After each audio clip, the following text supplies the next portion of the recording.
snap it, and it's Trey Burton who throws caught. Foles, touchdown. Here he goes. It's Hester. Inside the 30. Hester's going to take it all the way for a touchdown. Fields stumbling, trying to cut it back. Justin Fields making magic happen. There goes Fields. Touchdown! Hurts on first down, fires downfield. It's Deshaun Jackson back in the lineup. It's the last 7 games, and he will take it 81 yards. A somersault into the end zone. His first touchdown of the season.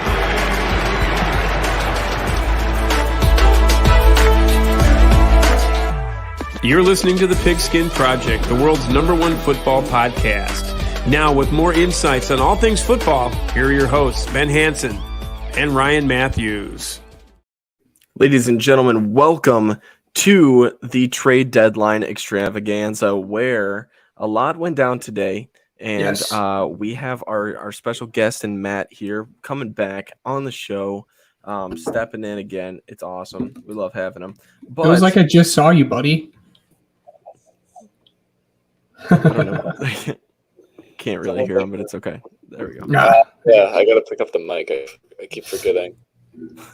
Yeah, I mean, me and Ben just stumbled upon each other an hour ago. It's crazy. Crazy how things work out.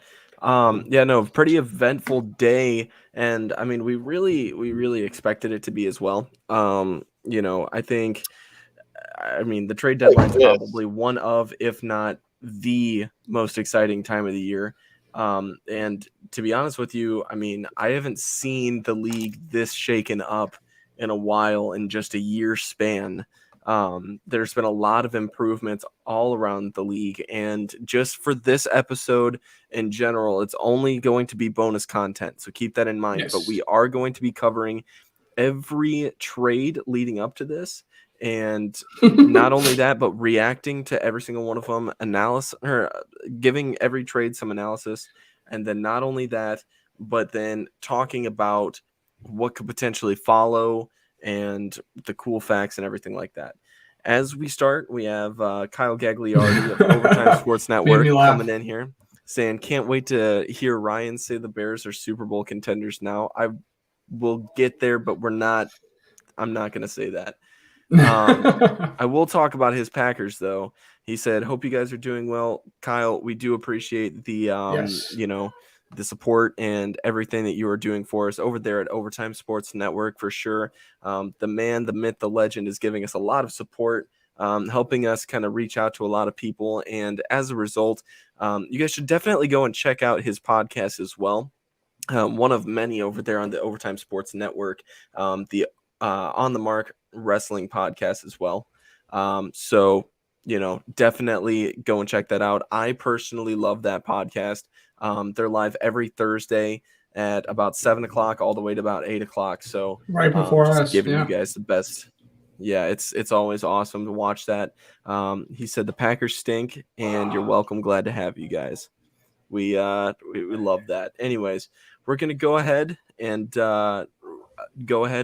start with our very first trade. And keep in mind, this wasn't in the trade deadline that happened today, but we are going to be covering everything that happened basically within the last week, starting off with Robert Quinn going to the Eagles. Now, Ben, we already talked about this previously, as just on this last episode. If you haven't heard it yet, go and listen to it. It's a good one.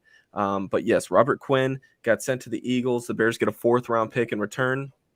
Matt, I want to talk to you about this first. I want you to tell us what your reaction was and what you think of the overall trade and who won the trade, or if anybody won the trade at all. So if anyone knows me, they know I hate creating trades the second after they happen. And this one was instantly well, both teams won. Both teams got what they wanted. The Eagles get a pass rusher to replace Derek Barnett, who went down. What week did he go down, Ben? He went down early. He got hurt literally 5 plays into game 1. Yeah, he got hurt super early, and the way they work is having so many pass rushers. So getting another pass rusher who is elite. Robert Quinn had 18.5 sacks. Ryan will tell you about that last year. And then, like, on the Bears side, they get, a fourth-round pick that's going to be a top 50 player, and they're, a rebuilding team. Yeah. So I thought with, big move later on. But, yeah, like, I don't know. That's how I thought. So. Yeah, well, in terms of that though, like, I don't know how many people listened to the last episode and the people who are listening to this. It was a nice situational pass rush, and it's nice that he can come in and he doesn't have to be that guy in this offense. Or in this defense. Meanwhile, Robert Quinn did. Yeah. So he can be a nice situational pass rush. I think. A fourth-round pick for a 32 or 33-year-old pass rusher is a little bit tough. And the nice thing, though, is we cleared him off the books. Like, he's here next year, or he's only here to this year. He's not here next year. We get a nice comp pick for him if we let him go. Which is, yeah, that was surprising to me that they completely negated all of next year and the year after. Like, you're giving up a fourth-round pick. Like 15 and 16 million like next year and the year after. I'm all for it though. That makes sense. So I will say, as far as my point goes on it, I'm very, very excited about the Bears' future. We're definitely going to get to it later on, but I love what Ryan Poles is doing as the general manager of the Bears so far. A lot of people aren't really going to be too happy about it, just because you kind of have to burn the bridge down before you can build a new one, pretty much. And it kind of sucks. Eddie Jackson is the last player, by the way, of the 2018 defense. We will get there as well. But just goes to show, and it means a lot to people that actually acknowledge and know the game of football and how it works, that he's definitely willing to make the moves necessary to better this team. And no matter what, just like I said, better the team. But even if it goes against what the casual fan likes, in no way possible was this team going to make a playoff push, let alone make the playoffs in general. Yeah. So the fact that people are upset that he didn't get more out of Robert Quinn just blows my mind, just because the fourth-round pick is still extremely valuable. Anyone who's mad about it is crazy. I think a fourth-round pick was a lot, and realistically, he probably would have went for a 5. The only reason he went for a 4th is because you guys ate his salary this year. Yeah, and if you guys didn't eat his salary this year and we paid for it, he probably would have went for a 5. I think it was a good deal. Which I learned today. I don't want to cut you off, but I learned today that apparently you can't on deadline day you can't eat salary. I learned that today too. A Rappaport, report. Like I was like, okay, so that makes a lot more sense why this deal happened before all the other dominoes fell. Yes, yeah, that, and not only do I like that Poles is getting some more trade capital too, but he also freed up just about $10.5 million in cap space as well, which makes the Bears approximately, I want to say, at least in the ballpark of $125 million, if I'm correct. But $125 million to throw around in free agency is a lot. But I want to get to our next trade before we go ahead and start covering the Bears just a little bit more, because they were very active in this trade deadline. Thank God, it gave me something to look forward to. But anyways, Kadarius Toney got sent to the Chiefs. He got sent to the Chiefs for a 2023 third and 6th. That third-round pick is a compensatory. Compensatory. What? How do you pronounce that word? Anyways, you get what I'm trying to say. Yes, I said it right the first time.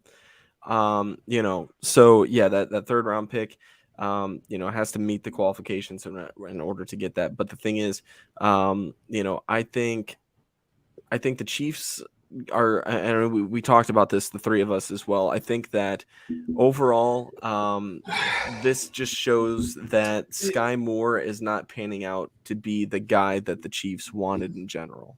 Exactly. they wanted him to come in and fill that Tyreek Hill role, which, let's be honest, no one was going to be able to. But he didn't even live up to the standards that were set by draft people. Like the draft people didn't even say he's going to be Tyreek Hill. He hasn't even looked good on kick return, which is a little frightening because that's the reason they lost that Colts game. Yes, exactly.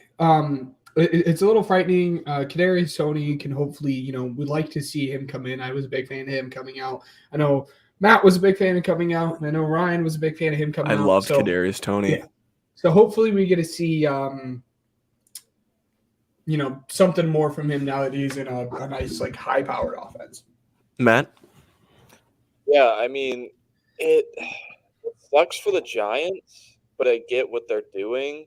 They're just tearing down the old regime. Like Kenny Golladay, I feel like he's going to get sooner rather than later. And so I feel like this was just Kadarius Toney doesn't fit what Brian Dable's bringing. We're a run-first team, so let's go get something for him. I think that was kind of their idea. On the Chiefs side, you know what? This really makes it interesting for Mecole Hardman is if they keep him up, because now you have three guys who kind of have somewhat similar skill sets. Like Kadarius Toney is more ball in the hands than the other two, but I thought that was they have a lot of depth at that position now. Well, even I'm blanking on his name. The Packers wide receiver who came here this offseason. Sammy Watkins? No. He's he came to KC this offseason. He just you're talking about MVS. Yeah. He's the same as I mean, he's obviously a little bit bigger than those guys, but they're all playing the same field stretcher role. So it'll be interesting to see how Andy Reid uses them because let's be honest, dude's one of the smartest minds in the game. He'll figure a way out how to do it. And the thing is, too, something to note as well is I think that this is purely just an experiment, more so a long-term answer, just to see how it pans out, really. But, one thing that didn't necessarily pan out the way that things, were hoping. Bridges were burned, like we said before, but Roquan Smith got sent to the Ravens. The Bears got a second-round pick, a fifth-round pick, and linebacker A.J. Klein in return for Roquan Smith, who he's been really good, I will say. He deserves a lot of credit. But people are freaking out right now. I will say my piece as well, but the thing is, people are freaking out about how the Bears didn't get a first-round pick out of him. Ben, you released a TikTok on our page, which, by the way, go and follow our TikTok, like it up. You can watch for yourself, but you can also explain what you said in that TikTok. Yeah, no. So this is obviously before the other trade you guys made. Not going to jump there too quick. But it was just talking about how you guys set your guys' self up nicely in terms of cap and picks for this next year and stuff. But it drove me absolutely crazy. People in the comments were saying, we should have got a first for him. When was the last time a middle linebacker went for a first-round pick? The only time you see a linebacker go for a first-round pick is if they're an edge player. Jamal Adams was a safety. Yeah, right? but he might as well have been a linebacker. I see what you did there. Yeah. Never mind. But the last time you see a linebacker, it just doesn't happen. And the only time you do see it is when they're Khalil Mack or, there's someone in that mold.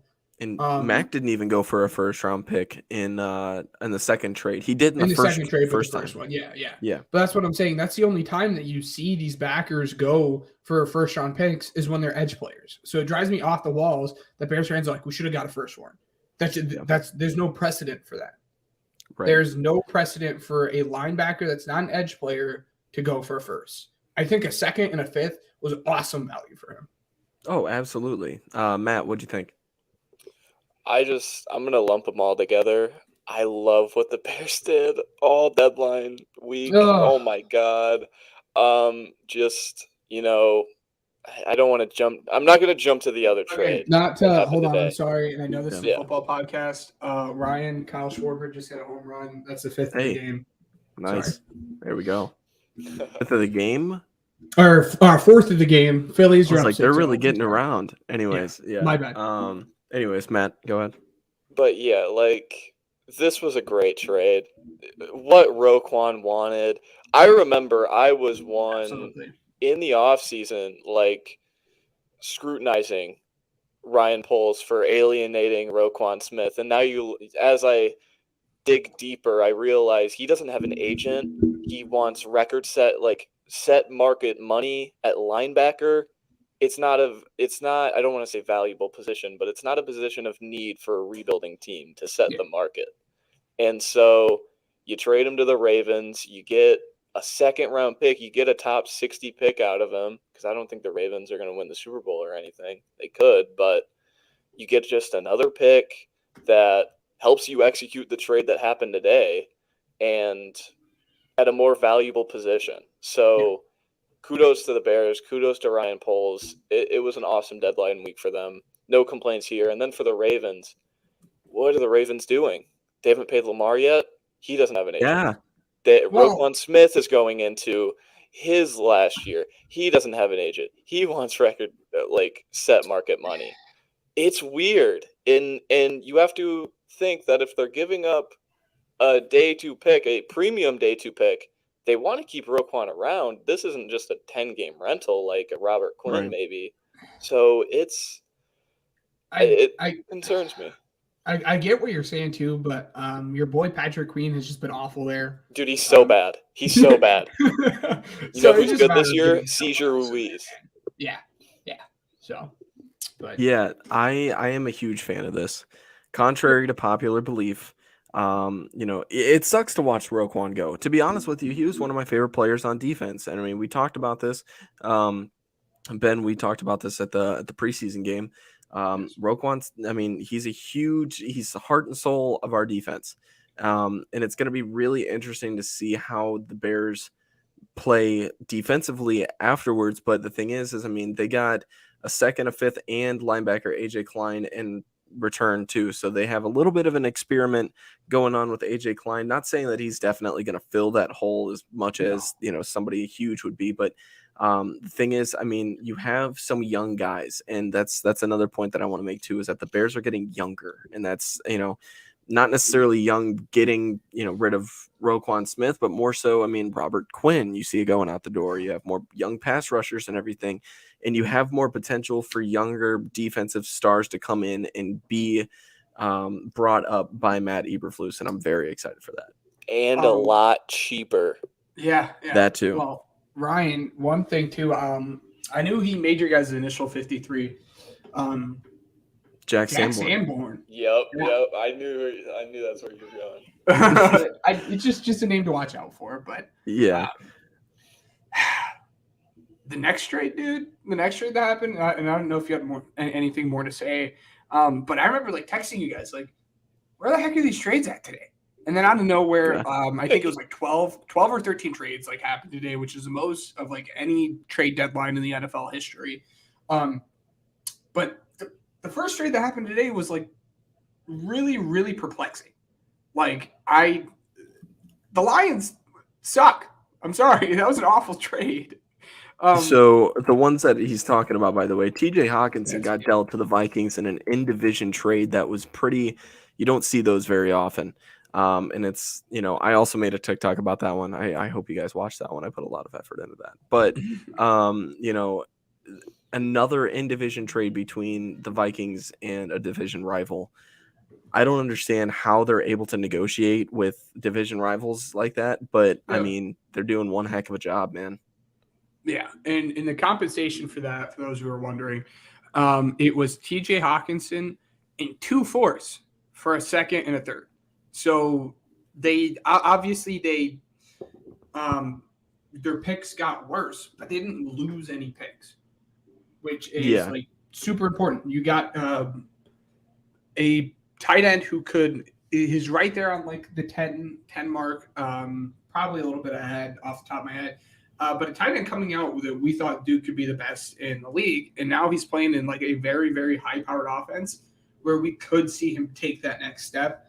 And then you didn't lose any picks in the process. So right, yeah. Matt, what'd you think?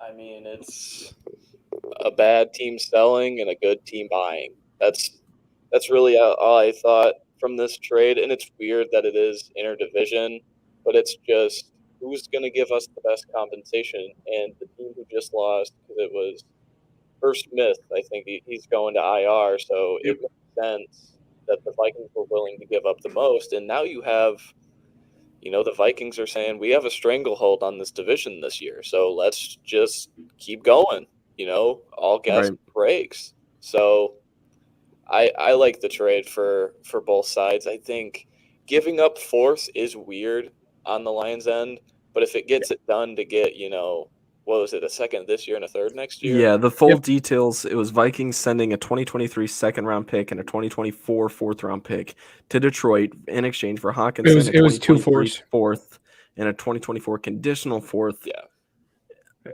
I don't know. That doesn't make any sense to me. I'll be completely honest with you. But, Matt, I didn't mean to cut you off. Go ahead. Yeah, I wanted to just note the compensation. But, yeah, I guess if it gets the deal done so they can get a second, it's fair. I mean, it is what it is. But I was talking in the group chat the other day. Like, I don't know how Dan Campbell makes it to next year.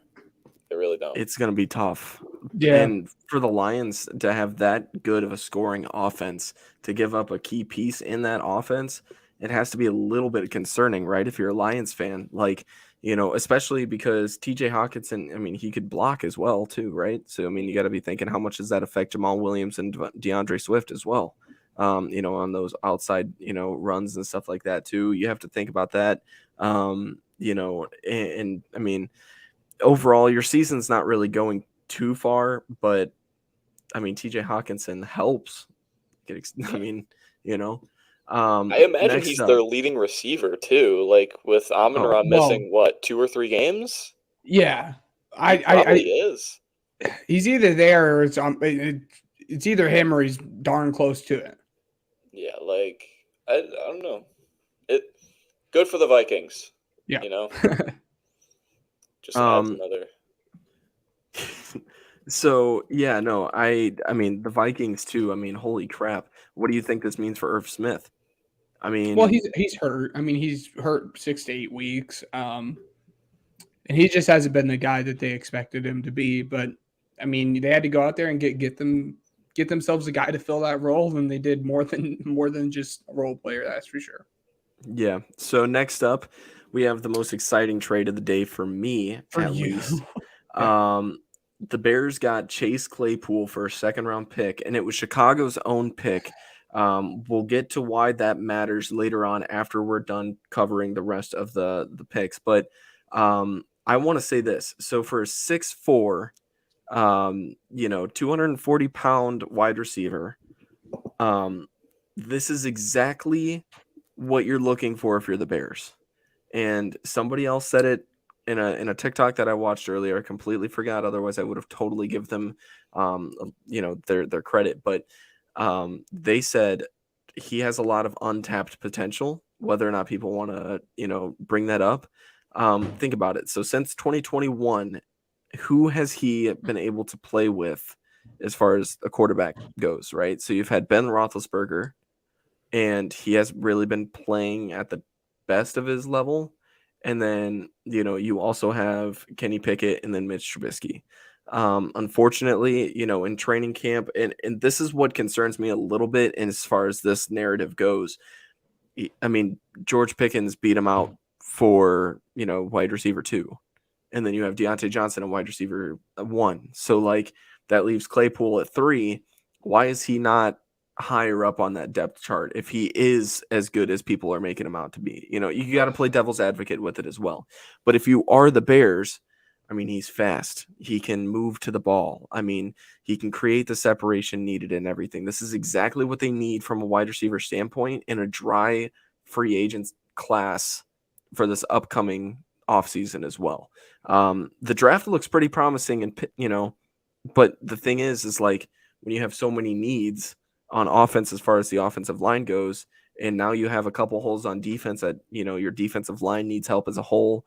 You now have a hole at your middle linebacker spot, and now you're starting to think, I mean, Kyler Gordon's shown a lot of potential, but do you even consider, I mean, if you're analyzing the defense, you have to at least consider your options as far as do I take a nickel cornerback or, do I move Kyler to 2 and have Vildor knocked out? Like, there's a lot that the GM can do. And trading for Claypool, I think, eliminates a need at least temporarily. And with this wide receiver room, I'm more confident in it today than I was yesterday. Ben, what do you think? Yeah, no, I would hope so. I just got 2 talking points. One, I have to toot my own horn.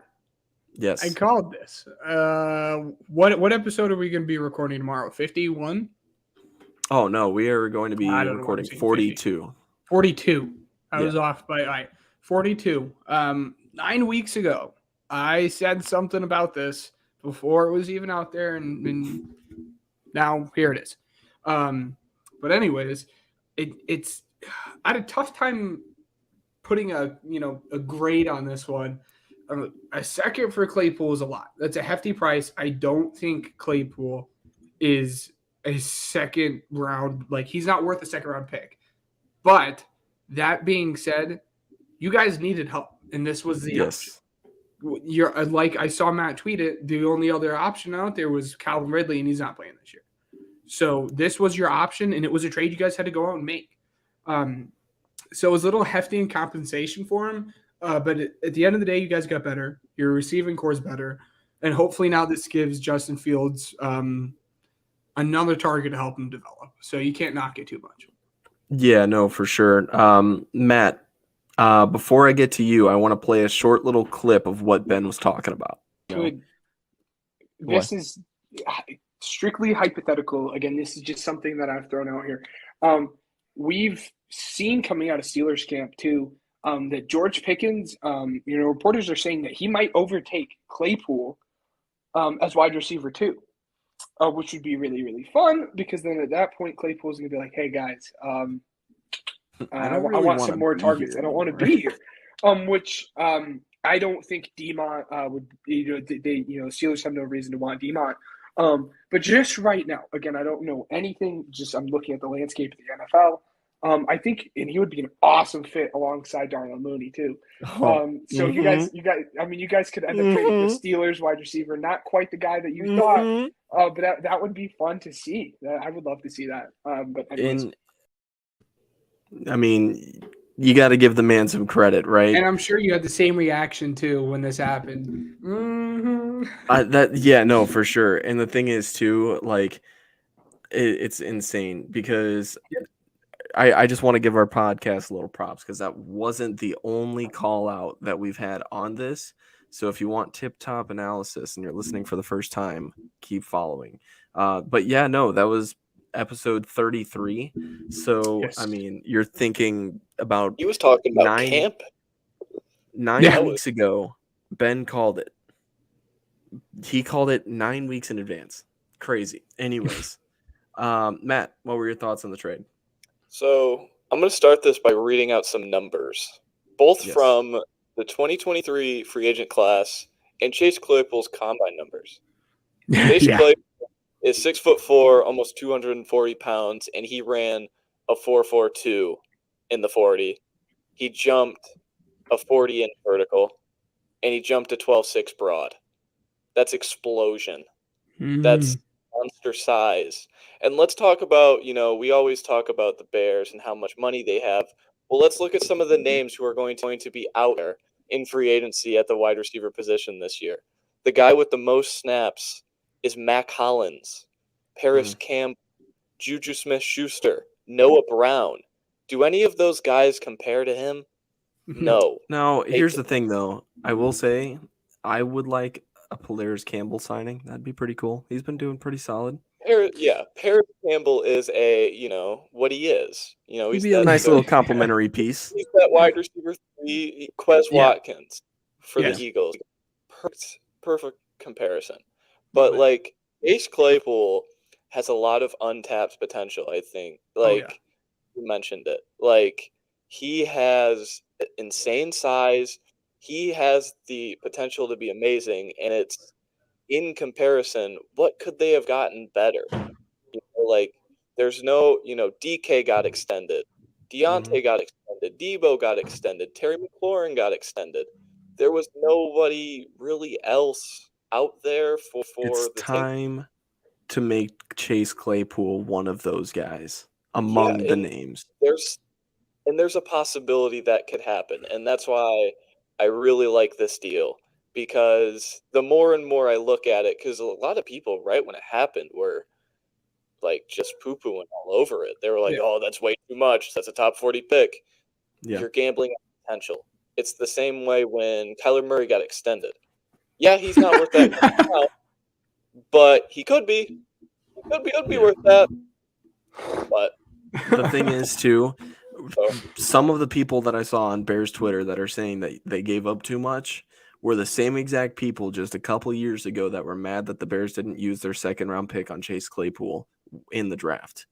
Yeah. And now, I mean, let's make a note of this, too. You've already got chemistry established in the Bears system for Chase Claypool. Did you know? You guys probably did. But did you know that Equinemius St. Brown and Cole Kmet and Chase Claypool used to play on the same exact team back in 2017 in Notre Dame? That's pretty cool. St. Brown was a senior. Claypool was a sophomore. Cole Kmet was a freshman. Although they didn't really see the field together, I mean, development right there. I mean, the fact that they were able to practice together, the fact that they were able to develop under the same coaching staff and at least have a similar path. Like, Cole Kmet and Chase Claypool have a crazy amount of chemistry together by themselves. And then you throw Equinemius St. Brown in there as well. That's huge. That's huge for team chemistry. And then you look at Justin Fields as well that, hey, guess what? I have 3 receivers right now that can already tell me like, hey, like, we can do this. We've been there before. I got your back. Toss the rock up and I'll go up there and grab it. Like, that's the thing. And Chase Claypool, I think, can be that guy. Now, I won't go as far as to say he's going to be the next Justin Jefferson, like I saw somebody on a TikTok say. I don't think he's going to be something like that. But what I will say is, and I had this conversation, shout out to my buddy Alex. I don't think that he's listening to this, but I called him because he too is a Bears fan. He said, I think we finally got our wide receiver one. I think this is it. And he's only 24 years old. This is nice. This is perfect. I don't, as far as that goes, I'm at this point, I'm really just looking forward to Sunday. I get to go see the Bears play Miami. And, when we record, tomorrow, I'm going to be even more excited. We'll cover that game. So stay tuned for that tomorrow. But definitely a different landscape as well. I mean, you look at the Bears' offensive weapons, right? You could call them weapons right now. I think the way that they can utilize them, that's a fair statement. You have Justin Fields that can extend the play with his legs, gain the first down if you need it. He showed that against the Cowboys, which, by the way, number 2 defense in the league, and they put up 30 points. Just saying, little preview for tomorrow. But David Montgomery, Khalil Herbert, Tristan Ebner, that's a pretty solid running back room, I'd say, but can be a little bit better. Cole Kmet, Ryan Griffin, probably the downside of this offense right now, other than offensive line. Chase Claypool, Darnell Mooney, Equinemius St. Brown, that is pretty good on its own. I am so sold on those top 3 as of right now. That's way better than what we had. But then you have N'Keal Harry that's good on the run block, and he's super tough, and he can cut really good on those slant routes.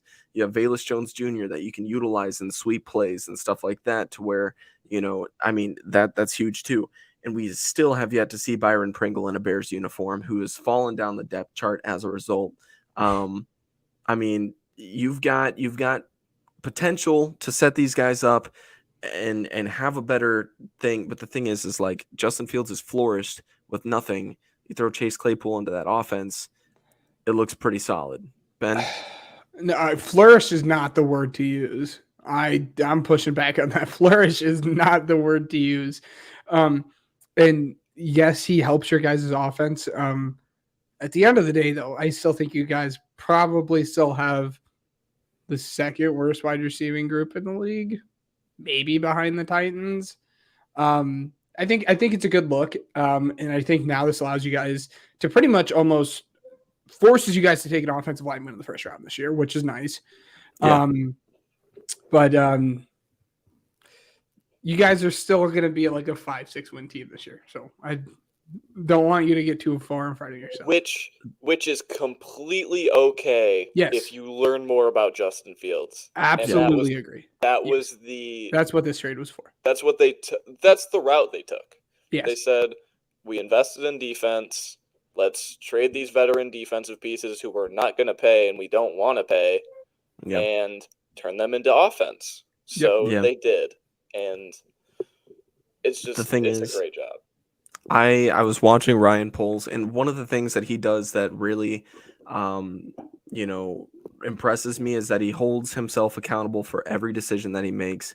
He says, I'm the leader of this team, and at the end of the day, I'm going to be one of the main reasons why we go where we go, because I am responsible for building this team. And if I do it irresponsibly, then it's not going to work out. But at the end of the day, you look at this, he said, the reason why we traded for Chase Claypool is because we believe that he has a lot of untapped potential. He's shown a lot. They were like, what about his numbers right now? Because it doesn't look like he's on, a very steep, rise in Pittsburgh. And he goes, things are pretty crazy over there right now. He's like, they're kind of in their own little situation. But the thing is, we're in a completely different situation that allows him to do better. And if you look at his stats, he's still on track for his other 2 seasons where he had just over 800 yards, almost 900 yards, I think, in his first season. So, I mean, you look at that. I mean, the guy's already had over 2,000 yards in a season. That's pretty solid. Or not in a season, but in his career.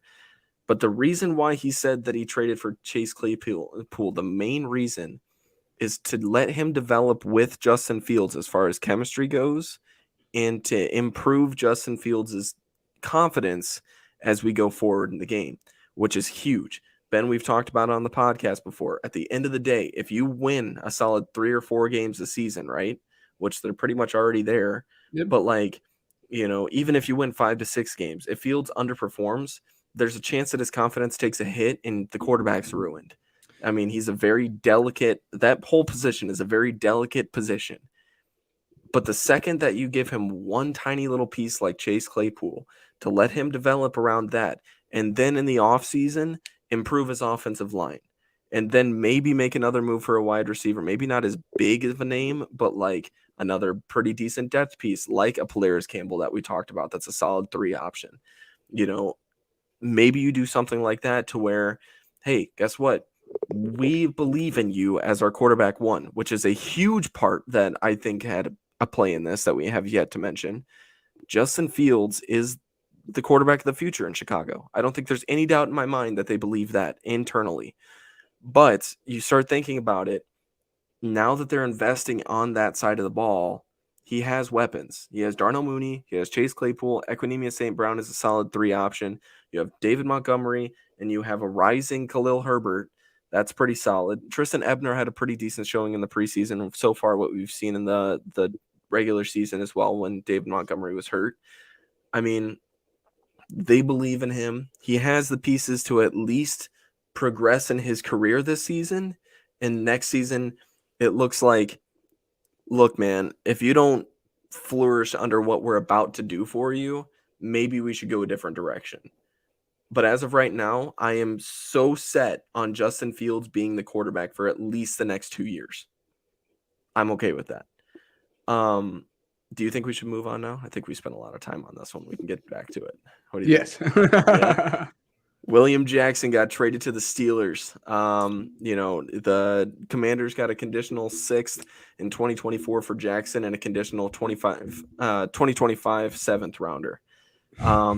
The Commanders were going to release William Jackson before they traded for him.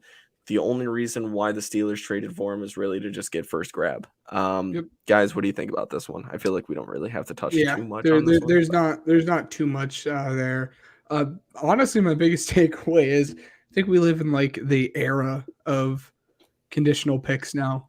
Howie Roseman started that with the Carson Wentz stuff, but now And just conditional picks everywhere. Like, we'll get into it. There's more trades. It's just conditional picks around. Yeah. Matt, anything? I mean, yeah, I'm surprised someone picked him up, like, to take on that contract. Like, I think the Commanders getting off of that, like, that was a huge swing and miss for them last offseason. So, I mean, he's not on the books anymore. So, I mean, good for Washington. Cheap, whatever. So the Dolphins are trading a first-round pick and more. I have the full trade details to the Broncos for star pass rusher Bradley Chubb. Miami will trade their 2023 first-round pick, that's San Francisco's, their 2024 fourth, and Chase Edmonds for Bradley Chubb and a 2025 fifth. I really hope that they can get a deal done with Bradley Chubb. Otherwise, they're kind of screwed. But this team has made a lot of progress in the last couple years. And I can get to that as well. But I'm wondering what your guys' thoughts on this, because this is probably the biggest trade out of the day. Oh, yeah. So, Sure. Ben, let's start with you. Honestly, being the self-centered person I am, my biggest take, like looking at my thoughts on the Robert Quinn trade when it happened versus my thoughts on it now after the Bradley Chubb trade. I like the Robert Quinn trade so much more. I remember coming on the podcast saying, like, I much would have rather had a third or second round pick for Chubb, but if he's going for that much, the fact that the Broncos got that much from the Dolphins is mind-boggling. Right. I do think that the Dolphins overpaid here, but at the end of the day, he still is a good pass rusher. He needs to get paid, but it's just a matter of the Dolphins just trying to stay afloat. I wouldn't say stay afloat because they're pretty good, but just trying to compete with those other two juggernauts there in the AFC. Matt? Yeah, I mean, it's just them being all in, really. Yep. I mean, because they're going to pay Bradley Chubb. There's no way you trade a first-round pick for kind of a rental, because he was 18. So, yeah, he's on the last year of his contract, too. Yeah, I mean, a first-round pick is a steep price to pay. And I saw something that they traded 3 first-round picks to give up that third pick to the Niners with the Trey Lance deal. All of them have turned into playmakers. I don't know if you've heard of them, but Jalen Waddle, Tyreek Hill, and now Bradley Chubb. So it's just them going all in on Tua, and I like it. And whether that is a playoff win or a playoff berth, something like that, staying pace with the Bills, it is what it is. I mean, you got to do it, but going all in on Tua, I like it. It's clearly a defensive upgrade at the position, but one thing that I am really looking at specifically is Miami trading away Chase Edmonds. I think that's a point that needs to be talked about too. I mean, we talked about it in the preseason. In fact, I called it, saying that Chase Edmonds was going to Miami. But I think, now you have a 3-headed monster potentially if Javonte Williams can get healthy next year. And Javonte, you have Melvin Gordon, and then you also have Chase Edmonds. Chase Edmonds signed a 2-year deal with a potential out in 2023. So if they want to move forward with Melvin Gordon, that's cool too. So yeah, they have him until 2023. If not, I think that's a talking point for sure. If you want to have 3 running backs like that, or if you're wanting to keep Melvin Gordon, or what this means for Melvin Gordon and, his already kind of rocky relationship with the Broncos this season. I mean, what do you guys make out of that? Melvin Gordon's not going to be there after this season. I mean, I'd be very, very surprised there after the season. But, I mean, in terms of the Dolphins and everything, Mostert was a clear back there. I think down the last few games we saw that. And not to skip ahead too much, but I mean, the next trade we saw right after that was them trading to get that second back in Jeff Wilson from the Niners. And I feel like they overpaid a little bit there, but I mean, they traded a 5th-round pick for Jeff Wilson. Again, now you take a little bit of pressure off of Mostert. I think they are a clear winner in this deadline. Yeah, no, for sure. I mean, as far as overall winner, I'm not entirely sure. We'll get to that as well. But yeah, no, I mean, Jeff Wilson's not a bad back to have, man. I think that's a pretty solid return as well. So next up, Calvin Ridley got traded to the Jaguars. That's pretty big. And you really think like, okay, here's what I'm thinking now, right? You've got to talk about Trevor Lawrence then. They're wanting to build around him, obviously. But he hasn't really been playing all that well, right? So like next year, if he doesn't work out with Calvin Ridley and Christian Kirk, do you think about maybe pulling the trigger on a different quarterback? What do you guys think? No. just no. I don't. I want to take. You have to let him play out his 4 years. I think he's so weird because the only guy I can compare him to when I watch him is Josh Allen, and that's just a ridiculous comparison. I shouldn't do that, but I have to. His highs are as high as they can be, but his lows are as low as they can be. He just needs to find level out consistency that is above average. Maybe not, Josh Allen's super alien like, but you know what I'm saying? And I think Calvin Ridley really helps that because they didn't have a field stretcher on the outside on the perimeter. They have Christian Kirk, who primarily only works out of the slot.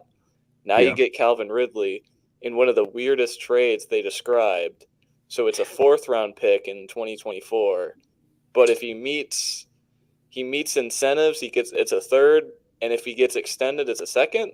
So like the Falcons, the Falcons can't get burned, I think is what I'm hearing. But like it's you don't get rid of Lawrence. I think there's still a lot there in Trevor Lawrence. I love Trevor Lawrence, but the lows are low.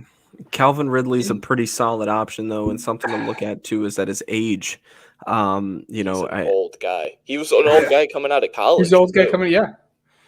So DJ Moore's drafted ahead of him. Well, two, and this is just like a bigger picture thing, just in terms of the NFL. Like taking like a broader look and seeing how good my Eagles are. It's crazy that we went out, we traded for good players, we drafted well, but so much of the NFL is like the luck of the draw. Jalen Hurts would not have been here without AJ Brown, and we almost traded for Calvin Ridley if he didn't get suspended, and then we almost signed Christian Kirk, but we got outbid. We almost signed Allen Robinson, and we got outbid. And if any 3 of those guys would have hit, we wouldn't have AJ Brown. And moreover, when we first made the Jalen Hurts pick, people were pooping on it, and then everything happened with Carson. And so much of the NFL, I think you can take a broad look at this is so much luck, and I think we forget about that. People focus on the salary cap and picks, and obviously that has a lot to do with the league as well. But a lot of it's just luck and just timing and things swinging the right way for the right teams. And ironically enough, to tie that back in, it might look very well for your team there, Ryan. So. Well, here's the thing, too. Something to note is what the Jaguars gave up. And it's kind of confusing, so let me break it down. The Falcons received a 2023 5th-round pick and a conditional 2024 4th-round pick. The conditional 4th can turn into a 3rd-rounder if Ridley reaches certain incentives. And then he can that 4th-round pick can turn into a 2nd-rounder if Ridley gets an extension. Now, something to look at, too, Ridley has 1 year left of his contract. So if it doesn't play out in Jacksonville the way that they want it to, they can just send that 4th-round pick over there and, that 5th-round pick and be completely okay. Ridley will be a free agent. Or if it does, you're extending a 27-year-old receiver. To me, that doesn't look good. For sure, he's talented. I see him getting an extension later on. But it's more so, how much is that extension going to be? Because he was putting up pretty solid numbers before he got suspended. Is he going to keep up those numbers? And in the scenario, how much is he going to ask for?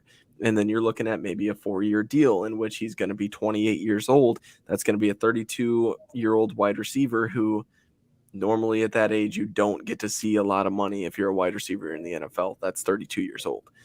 What do you guys think? The thing too that like I'm confused, and if you guys can clarify this for me, awesome.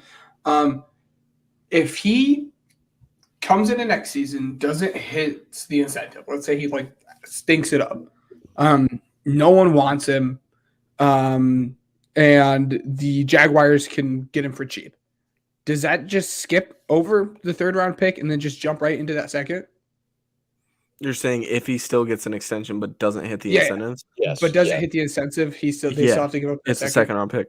Yeah. Okay. And now what happens if they let him go into free agency? They don't extend him, but they end up signing him.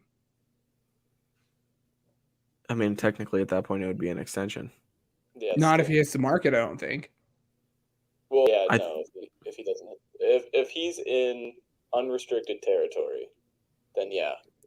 I promise you that the Falcons didn't let any loopholes develop.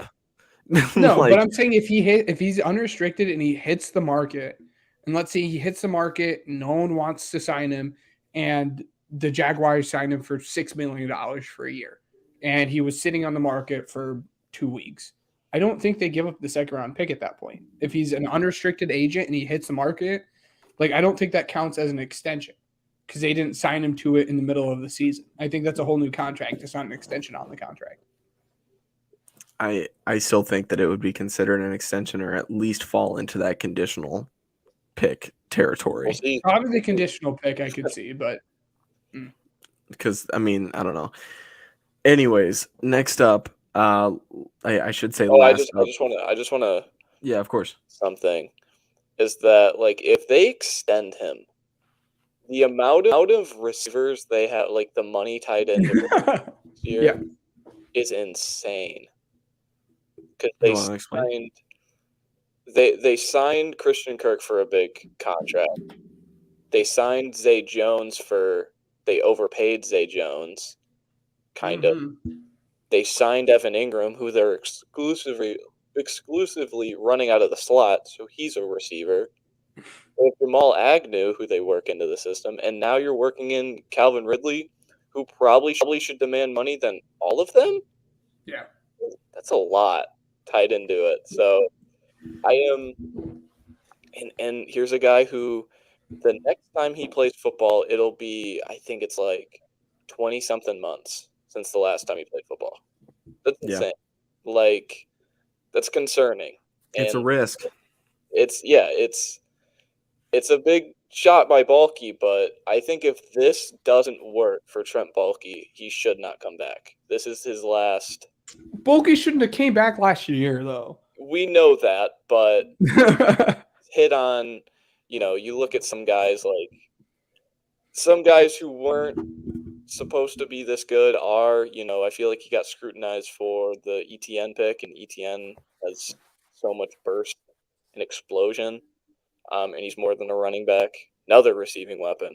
And Trayvon Walker taking that pick, taking that risk. I don't want to, it's still his rookie year. I don't want to say anything, but it's a risk, and I don't. The more I look at the Claypool trade, the more I like it. The more I look at this trade, the more I don't. Yep. Yeah. It's like a mirror. Anyways, so Nyheim Hines, traded to the Bills today. Colts received running back Zach Moss in a conditional 6th. How much of an upgrade is Hines to Moss, and how about that running back room, man? Well, not even that, and not Alvin Kamara. We talked about the Chiefs trading for Tony and how it didn't, that it's kind of a sign that it didn't go very well for the Sky Moore pick. But we have to say the same thing when it comes to James Cook. I mean, James Cook was like, we projected his role to be the same thing that Nyheim Hines is. The smaller guy who's receiving out of the backfield, who's explosive. And now they're traded for him, and he's going to take a majority of those third down receiving roles, those third and long roles. I don't know. I don't know what that means for James Cook. Yeah. So I was gonna say, yeah. I mean, Matt, how do you think the depth chart will fall, and how will the snap share go? This is just another weapon at their disposal. Like Naeem Hines, it's weird. He's under contract until 2024. So like yeah, like Ben said, this really does shoot like, man, maybe we shouldn't have gone up to get James Cook, when he's right there. But Yeah. I mean, he's just another weapon. It's the rich get richer. That's really it. And he's just another weapon that, say, like I saw someone talk about this on Twitter. It's like, say you have to spy Josh Allen. What do you do with Naeem Hines? Do you leave him in one-on-one with a linebacker? You can't, you're just going to let him cook the linebacker, and Josh Allen's going to pick you apart doing that. So It's the rich get richer, and it was, we don't want to give up a 4th-round pick for Kareem Hunt. That's what this deal was. Was Kareem... And I don't know if we'll you guys get there. saw. I don't know if you guys saw the Pat McAfee show, because I was watching that today. He was pissed that this deal happened. He was mad. Yeah. He was Really? like, yeah, he was. He was like, this dude's he's awesome in the community. We love him in Indy. This doesn't make any sense. And Well, like, just until the end of the show, like he ranted about it for like 5 to 7 minutes and just ended the show. And he said that I'm out. It makes, especially because it was a bigger trade too. Yeah. No, at first it was a little head scratching. But then I think Schefter came out later on saying that like Hines like asked out and he like wanted that trade. So that puts a little bit more into perspective, because this kind of came out of nowhere. Like reports came out yesterday, like, oh, Hines is on the trade market. And it was a little bit confusing. But then, once you see that Schefter tweet saying, Hines asked it out, it makes a lot more sense now. So I have a few more talking points that, we didn't get to discuss just yet. But before we get to them, I have a certain player that I want to talk about that has to make a decision shortly. And that's OBJ. Where is he going to fit in? Do we automatically assume that he's going to Green Bay? No. Is he going somewhere? I mean, and what money does Green Bay have? Are they going to pay him in Bitcoin again? Like, that didn't work out. I mean, he won a ring. He's okay. Yeah. I mean, or is he actually going to the Giants? Like, because we've seen some rumors about that as well. Now is your time. Ben, you could create some more wizardry. I want both of you, and I will make one as well. I want you guys to make a prediction as far as where Odell Beckham Jr. will be playing in 2022 after he finishes his recovery from his ACL tear. Definitely not the Packers. And while this might be a clip that comes back and bites me in the butt, if I'm OBJ, I'm not going to the Packers. They just have not looked good. That's just not happening. The one team I could see the obvious answer to is the team that you named, is the Giants. But I'm going to go kind of an out of the box pick. The Niners. We saw Kyle Shanahan came out today, talked a little bit about him, how he loves him and stuff. And it gets back to the point that Matt was kind of making with the Bills. It's a rich gets richer situation. That offense with Debo and Kittle and Ayuk and CMC, and then you add OBJ to that. Yeah. And then you pair that with the defense. I mean, that might give the Bills a run for their money. I'm going to go with the out there pick, and I'm going to say the Niners. All right, Matt. The team I think Odell is going to play for is the Cowboys. I think Jerry is going to do whatever he has to get him, and he's going to get him because guys like playing with the star on their helmet. And there was rumor, like what it was today, I think an ESPN Cowboys reporter. He reported that until the buzzer sounded at 3, they were trying to get Brandon Cooks, and they just couldn't agree on compensation. And He makes $18 million. Jerry has raved about Odell in the past, and I think it's they didn't make a deal for a receiver. They don't have a third receiver. It's just, let's get a new guy in there. Let's get a high name in there. And Odell is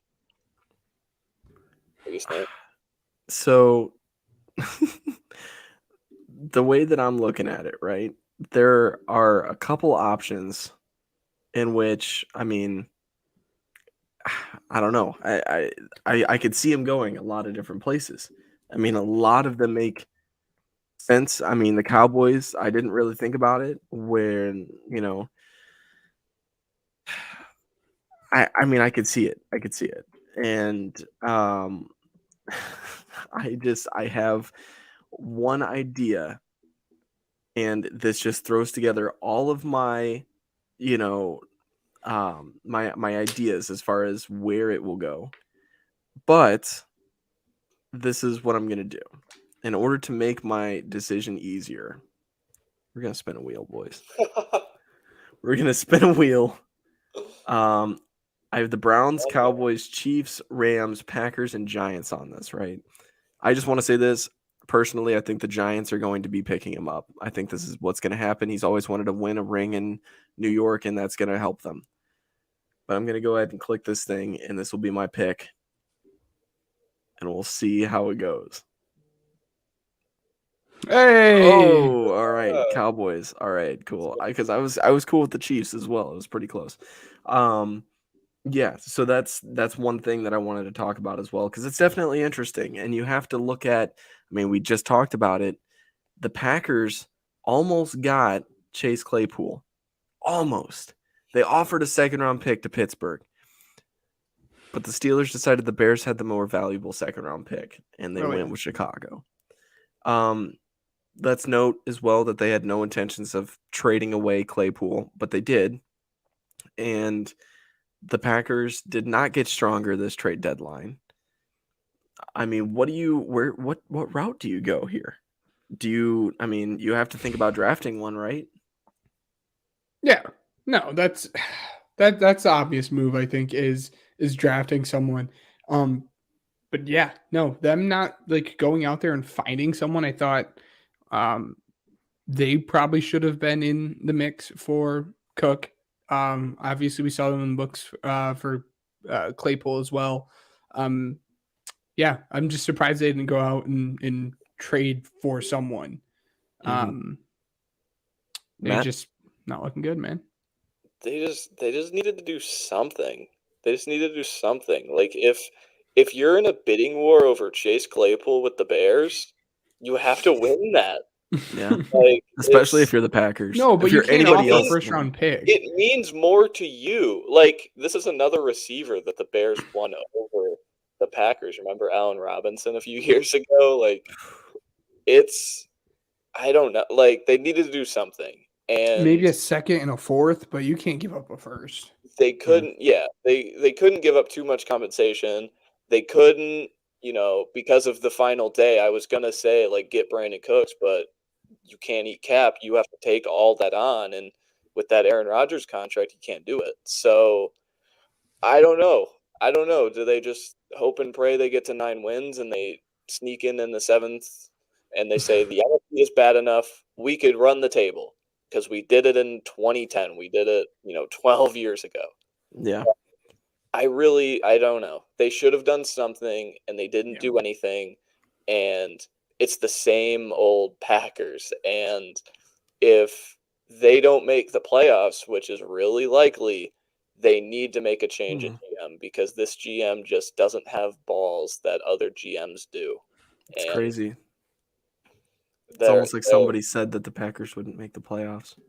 It was an insane take at the time, but now it's, when you lose to the Giants, Jets, and the Commanders all in a 3-week span.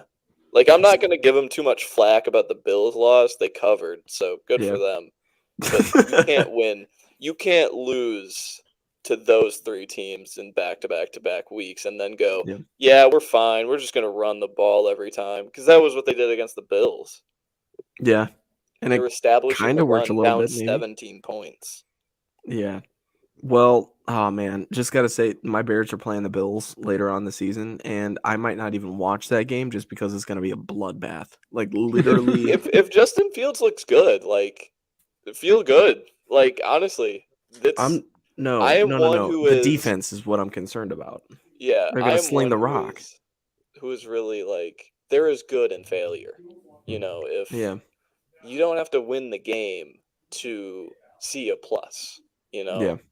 It's just We'll cover that with the Cowboys game in tomorrow's recording as well. But what I want to get to lastly is who almost got traded today. Options that were on the table for Green Bay that they just didn't pull the trigger on. And yes, I'm just saying that because I want to rub it in. DJ Moore, for example, Brandon Cooks, Jerry Jeudy. You have Elijah Moore, Denzel Mims, even Alvin Kamara would have been a pretty decent ad.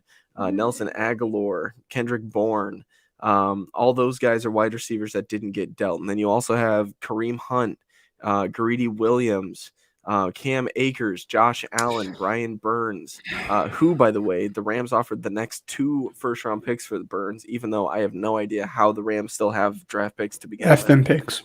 Antonio Gibson, another name that had some rumors tied to him as well. I mean, these are all pretty big names, and I want to hear your guys' reactions on them because, going down the list, I can see a couple guys that will not be with their team next year. Ben, what do you think? Yeah, well, most of you guys won't. I was a little bit disappointed that we didn't get it back, but how disappointed can I be? My team is 7-0. I really wanted Hunt, but it is what it is, I guess. They got to reload for Watson. The interesting thing that came out of that was the Akers thing, though. Yeah. Because after he didn't get traded, he came out saying that like he still doesn't think playing with the Rams is like good for his career.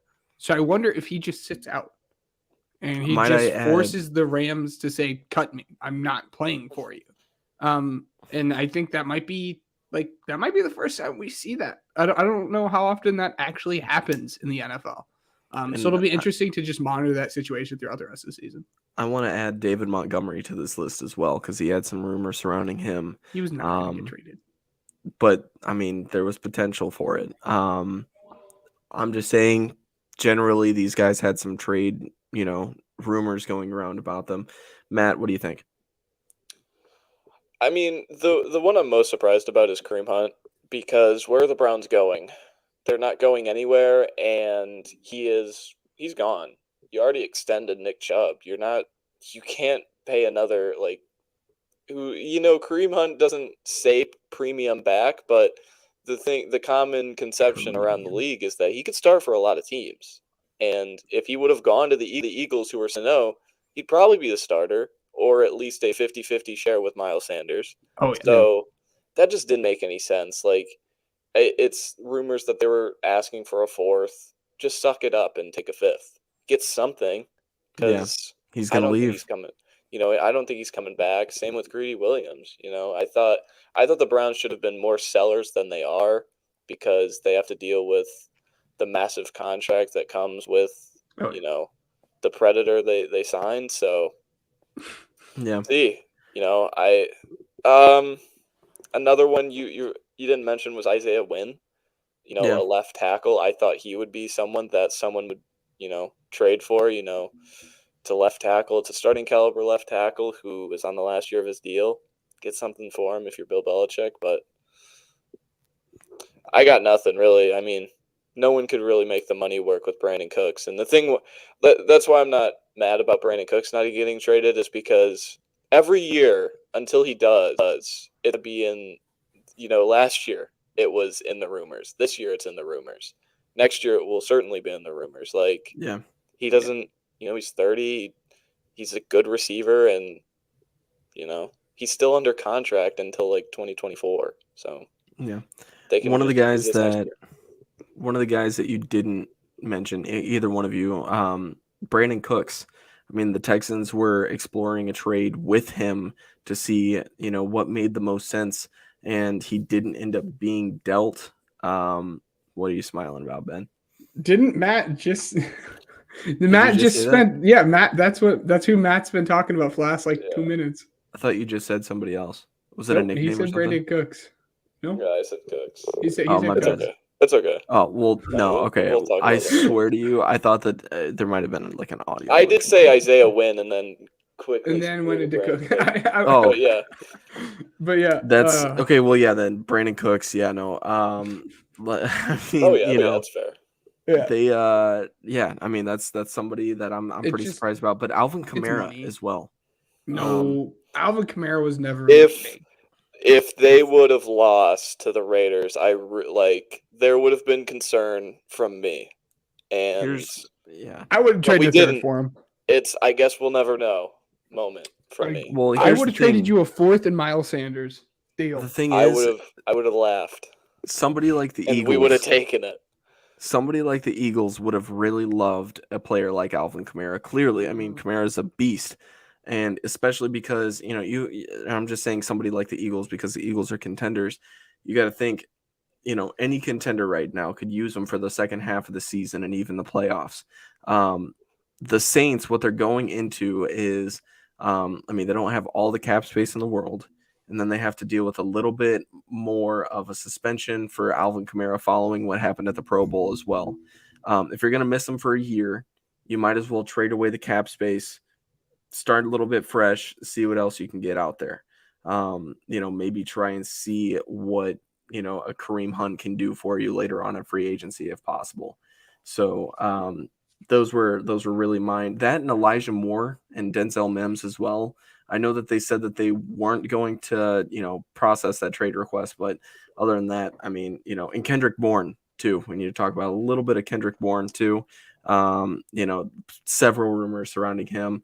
You already said Cam Akers, and DJ Moore was one of them, but clearly he's a young option where he can be really built around, and he'll be a nice piece to complement whatever quarterback's going to pop in next season. So that'll conclude our show for the NFL trade deadline. We will see you guys back here tomorrow on YouTube, Facebook, and Twitter. If you do not follow us on those and you're just listening at home after these things are posted, thank you very much. First off, second off, fully expect, I don't know why I keep saying tomorrow. It's definitely Thursday that we record, but anyways, so Thursdays when we, put this out or whatever. Or no, Wednesday. No, you're right. Yeah, my bad. You were Thursdays right. I was going to say, very exhausting previous 24 hours, and we can get there tomorrow. Anyways, so if you guys enjoyed this, please leave a comment and a review or whatever you have access to. Communicate with us. Tell me what you would like to see a little bit more of. But we want to give a special thank you to Overtime Sports Network, Regional Radio Sports Network, and Uppercuts Grooming for helping us, try and reach out and get a couple more viewers in. It's always nice talking to people in the comments. We want to give a big thank you to Matt for coming along and, talking football with us. Listen to the Busworthy podcast. Yes. Yeah. Who somebody may or may not be making an appearance on here shortly. Anyways, without further ado, that'll conclude today's episode of the Pigskin Project, and we will see you guys tomorrow or in the next episode of this week's Pigskin Project coverage. So like I said, leave a review for us and like the video and, subscribe and follow us on all platforms. I'd really appreciate it. And that'll do it. So thanks again, and we'll see you guys tomorrow.